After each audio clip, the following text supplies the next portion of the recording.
Hi, everybody. It's TikTok o'clock. Happy Friday. I am here to talk about the do's and don'ts of what to say to people actively going through treatment, surgery, radiation, newly diagnosed, just to try to help folks out as you approach these conversations. So, I think one of the sayings, and let me preface this by saying, I truly believe all people are well meaning. That being said, the stuff that people say really blows my mind. So I think the first one, I hear this a lot, is saying to somebody like everything happens for a reason. I think when people are in the thick of it, when they are getting a diagnosis that is completely changing their life, saying that everything happens for a reason, it's well-meaning, but what's the reason? That's what I always thought. What's the reason this is happening to me? And I guess, as I reflect, for me, I try to find purpose. So after kind of going through everything, I feel that this allows me to advocate and be there for other cancer survivors, other breast cancer survivors, share my experience. But it's just not something that is productive to hear for someone that's just been given really life-changing news, at least in my opinion.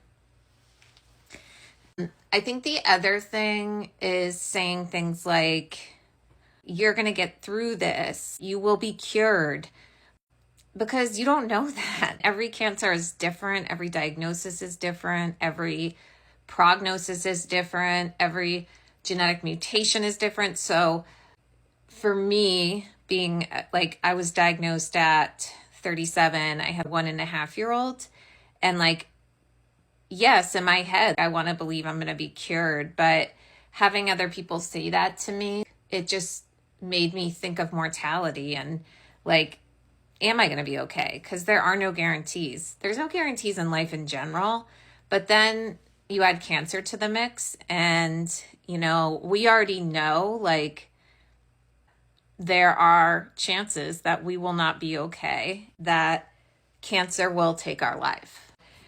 It's well-meaning, but it's not promised. So I think saying that can sometimes be more upsetting than helpful.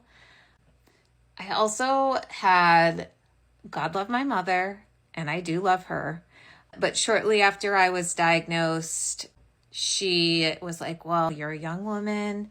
I just want to make sure that you continue with your husband, continue with your sex life, because that's important and it's a good form of exercise. There's lots of lubes out there.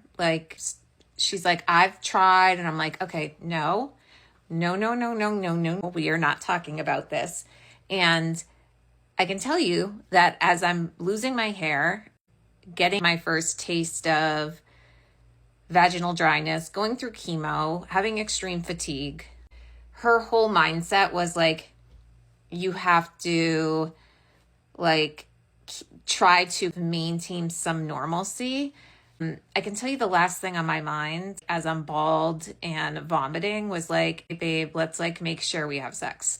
So that will come, and I will talk more about that. And I think it's a really important subject matter for any age person that's been diagnosed with cancer, because obviously a healthy sex life is important, but people should not feel pressured to have this be something that was at top of mind.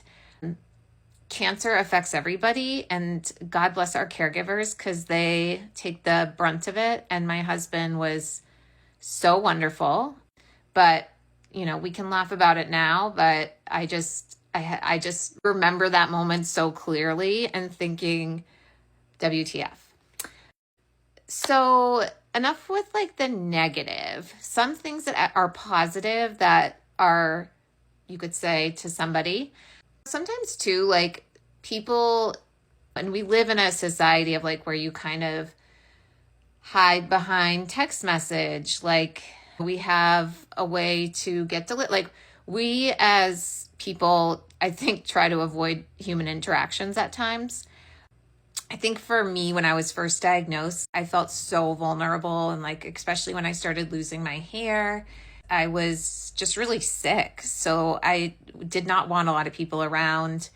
But you also feel very isolated and alone. So as caregivers and as family and friends, it's important to let that person know that you're thinking about them and doing it consistently, because it's really easy after somebody's first diagnosed to like be love bombed, and then like that kind of trails off. So I think just being consistent about how you're checking in, making sure that you're being as supportive as possible.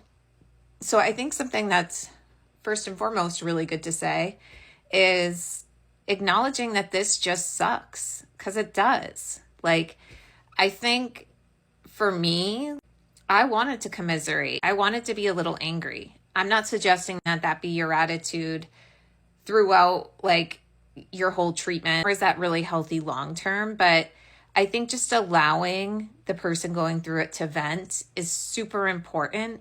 You don't have to say anything, just listening, saying things like, yes, this does suck, and I don't know why this is happening to you.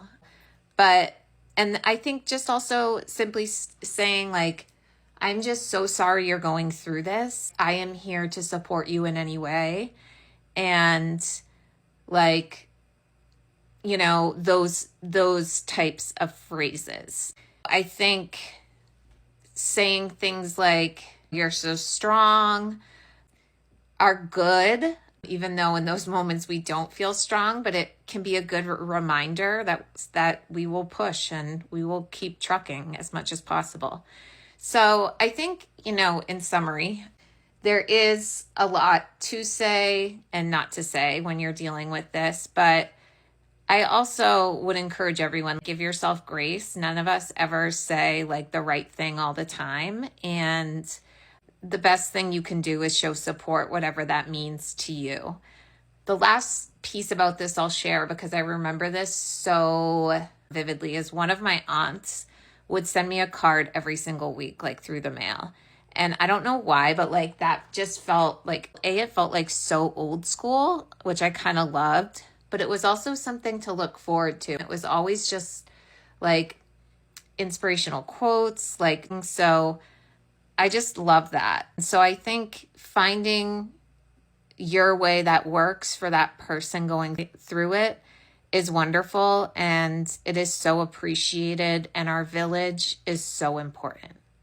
So feel free to comment on what has worked well for you, what you found helpful. Would love to hear from you.